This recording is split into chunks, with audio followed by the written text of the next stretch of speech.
Sizlar biz turgan bo'lim bu reanimatsiya bo'limi. Bu kapelnitsani 8 soat mobaynida olar ekan. Hozirda bizga $4000 yetmayapti. Yana ozgina shu licheniyasiga moralniy bo'lsin, materialniy bo'lsin o'z yordamlarini beryapti, o'z hissalarini qo'shyapti. Bismillahirrohmanirrohim. Assalomu alaykum va rahmatullohi va barakatuh. Azizlar, mana bugun biz Hindistondamiz, Delhi shahrida jajjigina Muhammad ziyoratiga kelganmiz.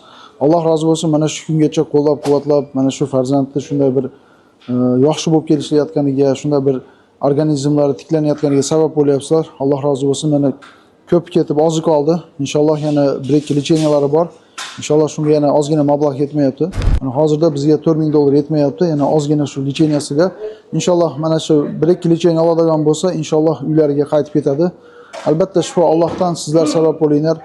Alloh taolo barchamizdan rozi bo'lsin. Barcha bemorlarga Alloh taolo shifo bersin. Mana shu shifo topishlikka siz bilan biz sababchi bo'lib qolaylik. Albatta Alloh subhanahu taologa iymon keltirgan, oxirat kuniga iymon keltirgan odamgina ehson qilishligi oson bo'ladi. Azizlar, biz turgan bo'lim bu reanimatsiya bo'limi. Muhammad shu yerda licheniyasini olyapti hozir. Bir kapelnitsa qo'yganda, u kapelnitsani 8 soat mobaynida olar ekan. 8 soat to'shadi, qimillanmasdan yotish kerak ekan. Albatta Alloh subhanahu taolo yengillik bersin. Albatta sizlarning yordamingiz bilan mana shu bola Allohga shukr, mana shu paytgacha yaxshi bo'lib kelyapti.